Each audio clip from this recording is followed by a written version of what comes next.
When a loved one passes away, families do the best they can, all while grieving, all while sorting through years of belongings, and most likely never having had to go through this probate process before. And while in the midst of this, mistakes can be made. Those mistakes can cost you time, money, and a lot of unnecessary stress.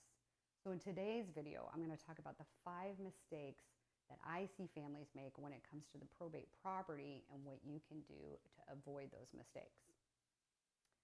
Mistake number 1 is going to be waiting too long to make a decision. It's not uncommon for an executor or personal representative to get very overwhelmed with everything that's happening on top of all the other tasks, and they end up with an analysis by a paralysis, and then they just avoid making decisions altogether. The emotions are going to be high for the whole family. You could have family dynamics that are a little off, and you could be dealing with a property that's been in the house, the family for decades. So a lot of that can be overwhelming, but you really do need to make decisions early on. You need to get with the decision makers, you need to sit down, you need to come up with a plan. Because all the while you're not making decisions, bills have to be paid. That home could still have a mortgage. You're going to have property taxes. You need to keep paying the insurance on the property. If it's in an HOA community, you have to keep paying the HOA fees. Of course, you need to keep the utilities on as well. And of course, there's always going to be those maintenance expenses as well to keep the home maintained as you're waiting to decide what to do. So every month, a delay can cost the estate money. So just create a plan early on and help yourself not have to deal with the stress of waiting. Mistake number 2 is not protecting the property. The longer the home sits vacant, nobody's living in it, the greater the risk. Vacant homes can develop water leaks or deferred maintenance. Here in Arizona, we're in the midst of monsoon season, so you could have some storm damage. It can attract vandalism, and of course, just the deterioration from not maintaining it.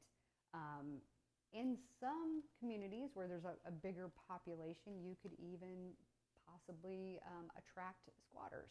We have pretty stringent squatter rights here in Arizona, but if the house isn't being looked after, that's just kind of a squatter may just be like, oh, nobody's living there, I'm going to go ahead and just take up space. And this actually happened. I was out previewing a property for some clients that were moving here from another area. I can't remember where they're. I want to say they're coming from California. But anyway, I like to go preview some of these houses beforehand so I can show them the features of the home. And then I can also send them a video, and then they can decide, we don't want to keep that one on the list. So anyway, I get to the home, walking through the house, showing them the video, and then I walk outside because the entrance to the laundry room of this home was on the exterior, which is pretty common for some of these older homes. And I could smell cigarette smoke, and I'm like, this is odd. Where's the cigarette smoke coming from? Well, I found out pretty quick because I opened that door to that laundry room and there was nobody in there, but they had just taken off. So they must have heard me walking through the house and left. But that space was set up with a bed, a little dresser. Somebody was living in there. It was just a little space, but still, I had to call the listing agent on that one and go, you got a problem over here? You got somebody squatting. Luckily, it's in the laundry room. It wasn't in the house, because that would have been even more awkward. So I'm sure they dealt with it with the police or whatever. But just know, the longer, your job is to protect the property, whether it's vacant or not. So if it is vacant, make sure that there's insurance remains on the property. You secure the property. You need to be checking on it regularly. I find here, when I'm dealing with clients that maybe don't reside here, maybe it was an investment property or a second home for a loved one, I'm usually the one that goes over and looks at it quite often. I'm a real estate agent here in the Phoenix metro area, and if my clients don't live here, I'm just going to automatically do that for them, because you got to get in there and you got to flush the toilets. There's all sorts of things that you want to do to make sure that property stays secure. And then you want to address maintenance issues promptly. The longer a home sits unattended, the greater the risk. Okay, mistake number 3 is assuming the will is the only document that matters. This is actually kind of a surprise for a lot of families. I want to tell you a story. I know a family that had done the probate process, and they chose to keep the property as a second home for them to escape to. It wasn't in the valley here, but they were pretty much done. There was only one beneficiary. It was one of the family members, and so it was pretty easy peasy. Yes, in fact, they even closed probate. So the beneficiary went to put the house into their name, only to find out that there was a beneficiary deed recorded to the property that had multiple family members listed on it. So luckily for them, they were able to sit down with these other family members and say, hey, here's the actual will. This was the wishes. So that beneficiary deed was probably done years prior to that. So luckily in their case, the family members were willing to sign over quitclaim deeds back to this person, and then they did end up getting the deed put into their name. But that could have been very sticky if you didn't have family members that were willing to work with you on that. So basically the takeaway here is just that the will is not the only document. One of the things you want to keep an eye out for when you're going through the documents going through the paperwork, is you want to look for a beneficiary deed. Those types of things would also be recorded to the property. So you can typically go on county records and find that information out as well. Do look for trust documents. That would sure help, especially if the property is titled into the trust deeded into the trust. Something along those lines. Anyway, there's a deed showing that the trust is now on file. So that would help you negate probate in the case of the property anyway. Make sure there's no joint ownership arrangements. And then this doesn't really have to do with the property per se, but make sure you're checking all the financial accounts and seeing if there's any beneficiary designations on those.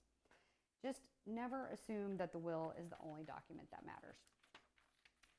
Number 4 is spending money without a plan.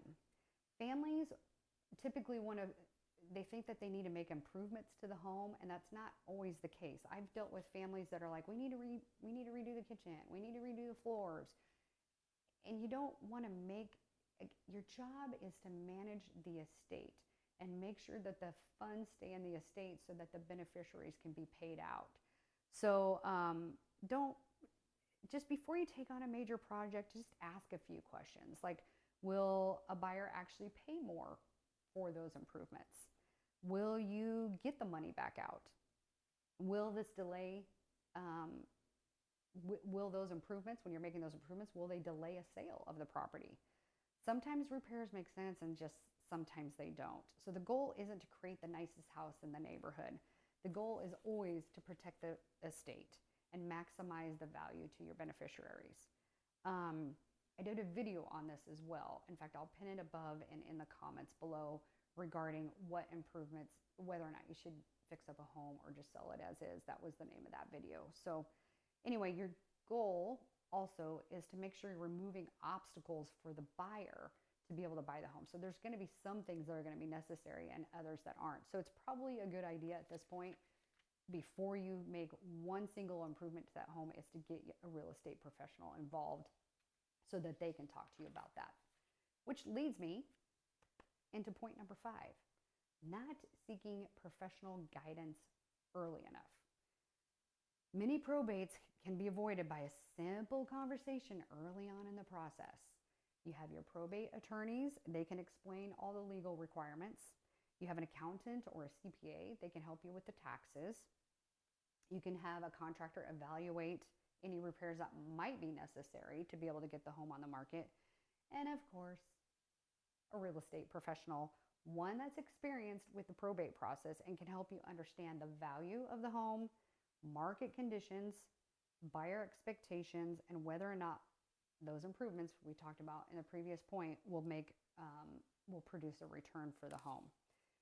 Look, at the end of the day, you don't have to figure it all out on your own. You've got family, you've got professionals, and just a short conversation with one of those professionals can save months of frustration and potentially thousands of dollars. So just don't wait. Don't wait until there's a problem and you've had 500 nights of sleeplessness. Just get those professionals involved early so that they can help you. That's what they're here for. We're here to help.